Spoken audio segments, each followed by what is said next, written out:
أعوذ بالله من الشيطان الرجيم بسم الله الرحمن الرحيم إن في خلق السماوات والأرض واختلاف الليل وعلى جنوبهم ويتفكرون في خلق السماوات والأرض أنا ما خلقت هذا باطلا أن آمنوا بربكم فآمنا. Evet Müslümanlar, büyük bir acıdan çıktık. Gerçekten deprem büyük bir acıydı.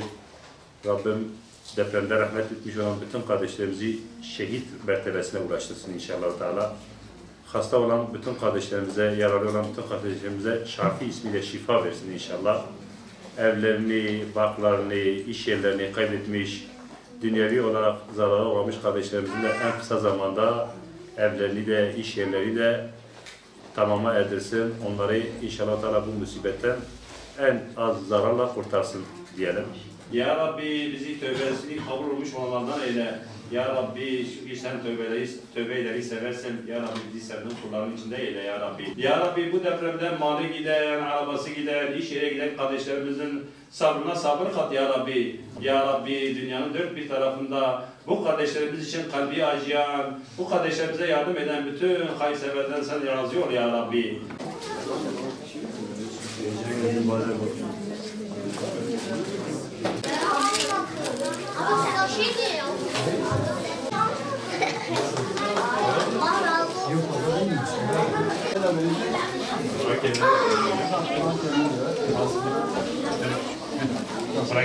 Tamam mı?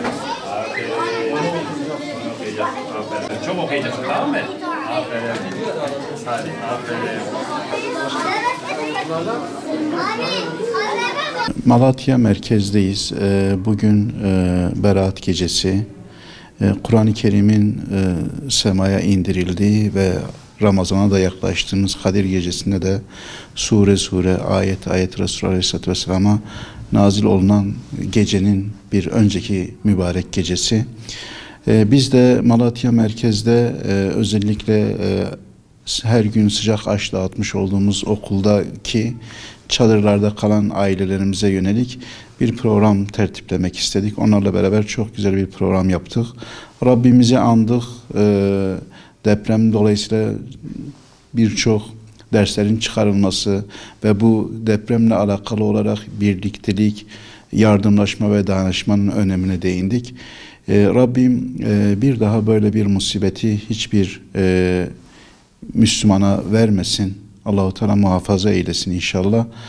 Çok güzel bir program oldu. Gençler burada özellikle aşevinde duran genç kardeşlerimizden Kur'an-ı Kerim dersi almışlardı. Bugün 10 tane gencimiz de Kur'an-ı Kerim'e geçmişti. Onlara Kur'an-ı Kerim hediye ettik.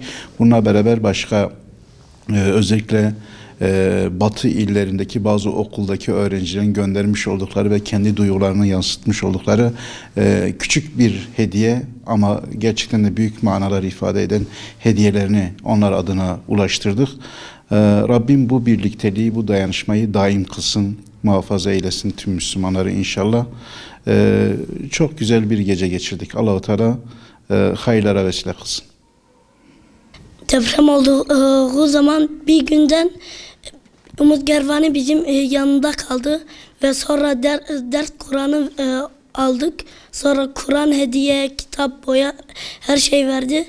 Umut Gervani teşekkür ederim. Bugün Berat Kandili. Bir gün Kur'an okuduk. Kur'an verdiler. Kitap, boya her şey. Allah razı olsun. Allah razı olsun. Teşekkür ederim Umut Kervani. Berat Gecesi'nden dolayı Umut Kervan tarafından bize bugün program yapıldı. Çok güzel bir şekilde Kur'an okundu ve çocuklara Kur'an hediye verildi. Bir de bizimle beraber sohbet ettiler. Bize o kadar yardım ediyorlar. Bize her gün yemek veriyorlar. Çocuklara her gün onlarla beraber oyun oynuyorlar. Çocuklara mutlu ediyorlar. Ve Umut Kervan'a çok teşekkür ediyoruz. Ve bizi o kadar mutlu ettikleri için biz de çok teşekkür ediyoruz onlara.